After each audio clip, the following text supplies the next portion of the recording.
அனைவருக்கும் வணக்கம். நம்ம தினமணி செய்தித்தாள்ல என்ன செய்திகள் இருக்கு அப்படின்னு சொல்லி பார்ப்போம். திங்கள், செவ்வாய் மற்றும் இன்றைய செய்தித்தாள் 3யுமே இன்னைக்கு பார்த்துருவோம். சரிங்களா? முதல்ல திங்கட்கிழமை வந்த செய்தித்தாள் 7ஆம் தேதி இருக்கக்கூடிய செய்தித்தாள்ல முதல் செய்தி என்ன குடுத்துருக்காங்க அப்படின்னா, பிரிக்ஸ் மாநாடு அப்படிங்கிறது நடக்கப் போகுது. சரிங்களா? இந்த பிரிக்ஸ் மாநாட்டுல அ எங்க நடக்கப் போகுது? யாரெல்லாம் கலந்துக்கிட்டாங்க? அப்படிங்கிற செய்திய தான் இங்க குடுத்துருக்காங்க. பிரிக்ஸ் அப்படிங்கிறத பொறுத்தவரைக்கும் பார்த்தீங்கன்னா, நமக்கு 2010ஆம் ஆண்டுலேருந்து சவுத் ஆஃப்ரிக்கா வந்து பிரிக்ஸ்ல வந்து பிரிக் அப்படிங்கிற ஒரு கூட்டமைப்புல வந்து சேர்ந்திருப்பாங்க. அதுலேருந்து பார்த்தீங்கன்னா, நமக்கு பிரிக்ஸ் அப்படின்னு சொல்லி சொல்றோம் நம்ம. சரிங்களா? இதுல ஜனவரி 1, 2024ல வந்து பார்த்தீங்கன்னா, இன்னும் கூடுதலா ஒரு 5 நாடுகள் வந்து சேர்ந்திருப்பாங்க. மொத்தம் இதுல உறுப்பு நாடுகளாகவே ஒரு 10 நாடுகள். அதன் பிறகு 11வது நாடாக இந்தோனேஷியாவும் வந்து சேர்ந்திருப்பாங்க. சரியா? இப்ப பிரிக்ஸ் கூட்டமைப்பை பொறுத்தவரைக்கும் எவ்வளவு நாடுகள் இருக்கு அப்படின்னு சொல்லி பார்த்தீங்கன்னா, 11 நாடுகள் வந்து இருக்காங்க. Brazil, Russia, India, China, south Africa. அது மட்டும் இல்லாம ஐசியு அப்படிங்கிறது ஐ ஸ்கொயர் சியு அப்படின்னு சொல்லி ஞாபகம் வச்சுக்கணும். ஓகேங்களா? என்னன்னா, ஐல வந்து ஈரான், இந்தோனேஷியா அப்படின்னு சொல்லி 2 நாடுகள். அடுத்தது சவுதி அரேபியா, ஈஜிப்த், எத்தியோப்பியா, அடுத்தது யுஏஇ. சரியா? இவங்க தான் இந்த பிரிக்ஸ் அப்படிங்கிற கூட்டமைப்போட உறுப்பு நாடுகளாக இருக்காங்க. இந்த வருஷம் பிரிக்ஸ் மாநாடு அப்படிங்கிறது எங்க நடக்கப் போகுது அப்படின்னு சொல்லி பார்த்தீங்கன்னா, பிரேசில்ல இருக்கக்கூடிய ரியோ டி ஜெனீரோ அப்படிங்கிற இந்த சிட்டில தான் நடந்திருக்கு.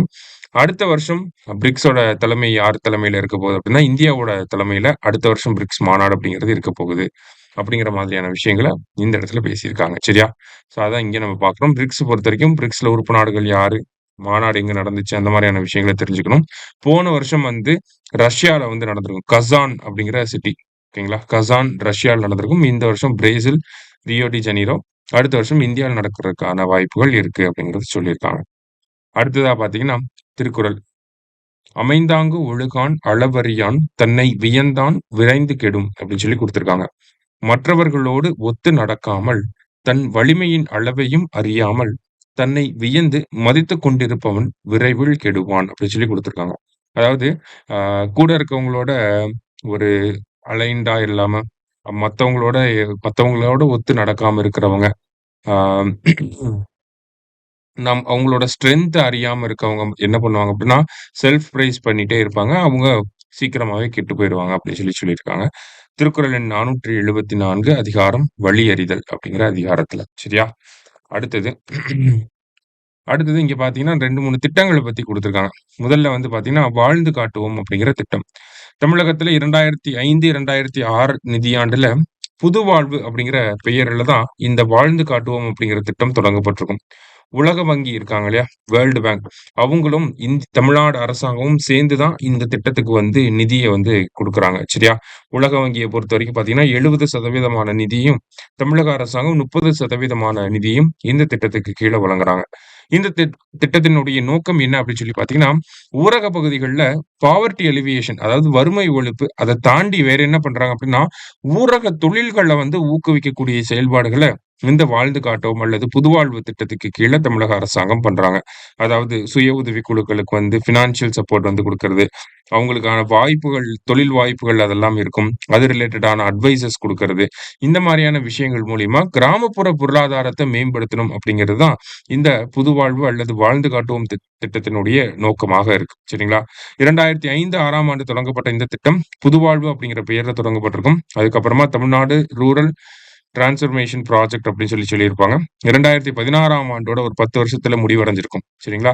2016லேருந்து மறுபடியும் என்ன பண்ணியிருப்பாங்கன்னா, இன்னொரு 10 வருஷத்துக்கு வந்து எக்ஸ்டெண்ட் பண்ணியிருப்பாங்க. 2025 வரைக்கும் ஜூன் 30, 2025 வரைக்கும் இந்த திட்டம் நடைமுறையில இருந்திருக்கும். அதுதான் பின்னர் நம்ம வாழ்ந்து காட்டுவோம் அப்படிங்கிற திட்டமாக பார்த்துட்டு இருக்கோம். சரிங்களா? இப்ப இந்த திட்டம் ஏறக்குறைய வந்து நிறைவு பெற்றுருச்சு. இன்னும் இந்த திட்டத்த பத்தின ஃபர்தரா என்ன பண்ண போறாங்க அரசாங்கம்? இந்த திட்டத்த வந்து நீட்டிக்க போறாங்களா? அந்த மாதிரியான தகவல்கள் எதுவும் இன்னும் வெளியாகல அப்படிங்கிறது தான் இந்த செய்தியில குடுத்திருக்காங்க. நமக்கு அவ்வளவு தூரம் போக வேண்டாம். எக்ஸாம் பாயிண்ட் ஆஃப் வியூல 2005, 6ஆம் ஆண்டு புதுவாழ்வு அப்படிங்கிற பெயர்ல இந்த திட்டம் தொடங்கப்பட்டிருக்கு. கிராமப்புற பொருளாதாரத்த மேம்படுத்துறதுக்கான விஷயங்கள இந்த திட்டத்துக்கு கீழ பண்றாங்க. அதன் பிறகு இந்த திட்டம் இப்போ வாழ்ந்து காட்டுவோம் அப்படிங்கிற திட்டம் அப்படிங்கிற அந்த பெயர்ல வந்து இந்த திட்டம் இருக்கு. உலக வங்கியோட பங்களிப்போட தான் இந்த திட்டம் வந்து செயல்படுத்தப்பட்டு வருது. 70:30 அப்படிங்கிற ரேஷியோல ஃபண்டிங் பேட்டர்ன் அப்படிங்கிறது இருக்கு. சரியா? அத நம்ம தெரிஞ்சுக்கணும். அடுத்ததா பார்த்தீங்கன்னா, இந்த இடத்துல "இன்னுயிர் காப்போம் நம்மை காக்கும் 48" அந்த திட்டத்துல கிட்டத்தட்ட 4,00,000 பேருக்கு வந்து கட்டணமில்லா சிகிச்சை அப்படிங்கிறது வழங்கப்பட்டிருக்கு. 4,00,000வது நபர தான் நம்ப அ ஹெல்த் மினிஸ்டர் போய் பார்த்துட்டு வந்திருக்காரு. சரிங்களா? ஸோ இந்த இன்னுயிர் காப்போம் நம்மை காக்கும் 48 அப்படிங்கிற திட்டம் மேல்மருவத்தூர் அந்த பகுதியில வச்சு தான் தொடங்கப்பட்டிருக்கும். எப்ப அப்படின்னா, டிசம்பர் 18, 2021ஆம் ஆண்டு இந்த இன்னுயிர் காப்போம் நம்மை காக்கும் 48 அப்படிங்கிற திட்டம் தொடங்கப்பட்டிருக்கும். சரிங்களா? இந்த திட்டத்துக்கு கீழ பார்த்தீங்கன்னா, இது ஒரு உலக புகழ் பெற்ற ஒரு திட்டமாக இருக்கு. இந்த திட்டத்துக்கு கீழ தமிழக எல்லைகளுக்குள்ள யாராவது ஆக்சிடென்ட் ஆயிட்டாங்க அப்படின்னா, அவங்களுக்கு முதல் 48 மணி நேரத்துக்கு கிட்டத்தட்ட ரூ. 1,00,000 வரைக்கும் முன்னாடி 1,00,000 இருந்துச்சு. இப்ப வந்து அத 2,00,000 உயர்த்திட்டாங்க. சரியா? ஸோ ரூ. 2,00,000 வரைக்கும் அரசாங்க செலவுலயே வந்து நம்ப வைத்தியம் பார்த்துக்கலாம். சரிங்களா?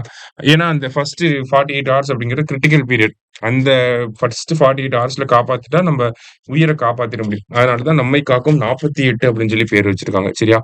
ஸோ ஒரு சாலை விபத்து ஏற்படுது அப்படின்னா, அந்த விபத்து ஏற்பட்ட உடனே அவங்கள பக்கத்துல இருக்கக்கூடிய அரசு மற்றும் தனியார் மருத்துவமனைகள்ல சேர்த்துருவாங்க. நம்ம அங்க வந்து ரூ. 2,00,000 வரைக்கும் சிகிச்சை பெற்றுக்கலாம். சரிங்களா? கிட்டத்தட்ட இந்த திட்டத்துக்கு கீழ 250 அரசு மருத்துவமனைகளும், 473 தனியார் மருத்துவமனைகளும் வந்து இந்த திட்டத்துக்கு கீழ சிகிச்சைகள வழங்கிட்டு இருக்காங்க. இன்னும் பல்வேறு அரசு மற்றும் தனியார் மருத்துவமனைகள சேர்க்கிறதாகவும் நமக்கு பிளான்ஸ் வந்து இருக்கு. சரிங்களா? ஸோ அததான் இந்த இடத்துல குடுத்திருக்காங்க. "இன்னுயிர் காப்போம், நம்மை காக்கும் 48" அப்படிங்கிற திட்டம். அடிக்கடி செய்திகள்லயும் வரக்கூடிய ஒரு திட்டம். கேள்வித்தாள்லயும் நமக்கு எக்ஸாம்லயும் அடிக்கடி கேட்கக்கூடிய ஒரு திட்டமாக இருக்கு. சரியா? அதே மாதிரி பார்த்தீங்கன்னா, இந்த "இன்னுயிர் காப்போம், நம்மை காக்கும் 48" ரொம்ப சக்சஸ்ஃபுல்லா போயிட்டு இருக்கனால, சமீபத்தில மத்திய அரசாங்கமும் இதே மாதிரியான ஒரு திட்டத்த அனௌன்ஸ் பண்ணியிருந்தாங்க.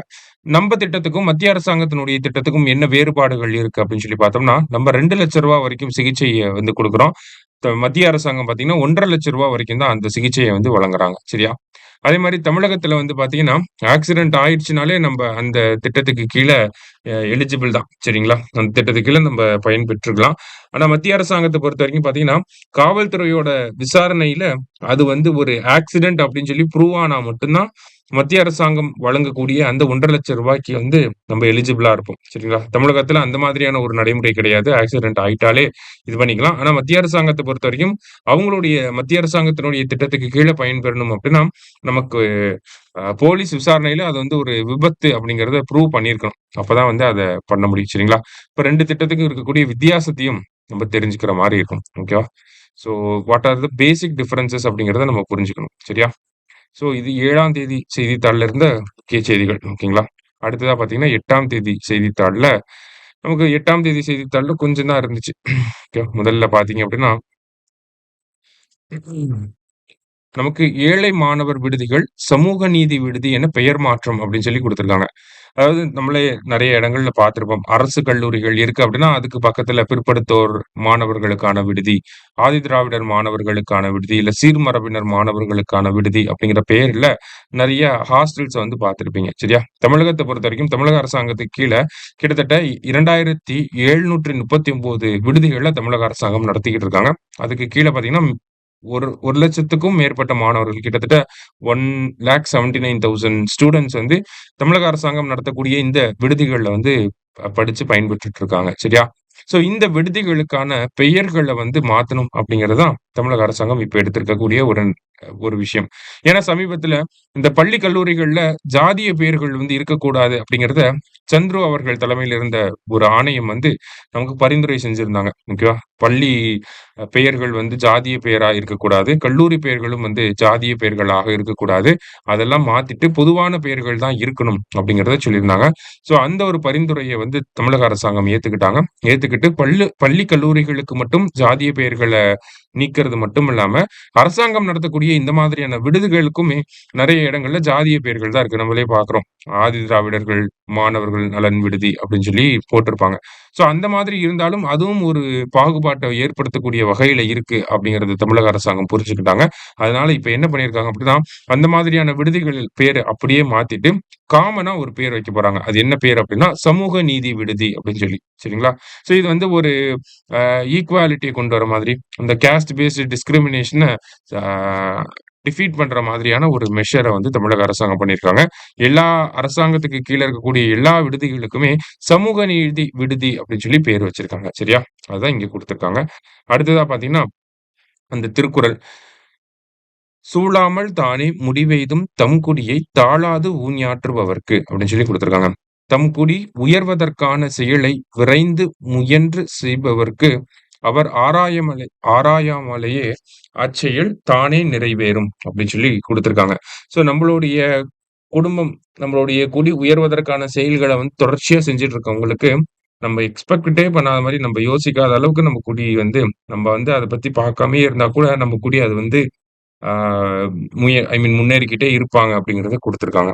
திருக்குறள் எண் 1024 அதிகாரம் குடி செயல் வகை அப்படிங்கிற அதிகாரத்துல. சரிங்களா? அடுத்ததா இன்றைய செய்தித்தாள்ல என்ன முக்கியமான செய்திகள் இருந்துச்சு அப்படிங்கிறத பார்ப்போம். ஸோ நேத்து வந்து வேன் மோதி ஒரு உயிரிழப்பு ஏற்பட்டிருந்துச்சு. அத தாண்டி பார்க்கிறப்ப, நேற்றைய ஐ மீன் இன்றைய செய்தித்தாள்ல இருக்கக்கூடிய திருக்குறள் என்ன அப்படின்னா, "அஞ்சுவது அஞ்சாமை பேதைமை, அஞ்சுவது அஞ்சல் அறிவார் தொழில்" அப்படின்னு சொல்லி குடுத்திருக்காங்க. நமக்கு வந்து ஏறக்குறைய பரிச்சயமான ஒரு திருக்குறள் தான் இது. "அஞ்சத்தக்கதைக் கண்டு அஞ்சாதிருப்பது அறியாமையாகும். அஞ்சத்தக்கதைக் கண்டு அஞ்சுவதே அறிவுடையவரின் தொழிலாகும்" அப்படின்னு சொல்லி குடுத்திருக்காங்க. ஓகேவா? ஸோ பயப்பட வேண்டிய விஷயங்களுக்கு பயப்படணும். அதுதான் வந்து அறிவுடையவருடைய செயல். பயப்பட வேண்டிய விஷயங்களுக்கு பயப்படாம இருக்கிறது வந்து அது அறியாமை அப்படின்னு சொல்லி வள்ளுவர் சொல்றார். திருக்குறள் எண் 428 அதிகாரம் அறிவுடைமை அப்படிங்கிற அதிகாரத்துல. அடுத்ததா பார்த்தீங்கன்னா, இந்த இடத்துல நம்மளோட லேர்னிங் கேப் பள்ளி மாணவர்கள் மத்தியில் லேர்னிங் கேப் எப்படி இருக்கு அப்படிங்கிறத மத்திய கல்வி அமைச்சகம் நடத்தின ஒரு ஆய்வுல தெரிவிக்கப்பட்டிருக்கு. அந்த ஆய்வின் பெயர் என்ன அப்படின்னு சொல்லி பார்த்தீங்கன்னா, ஆ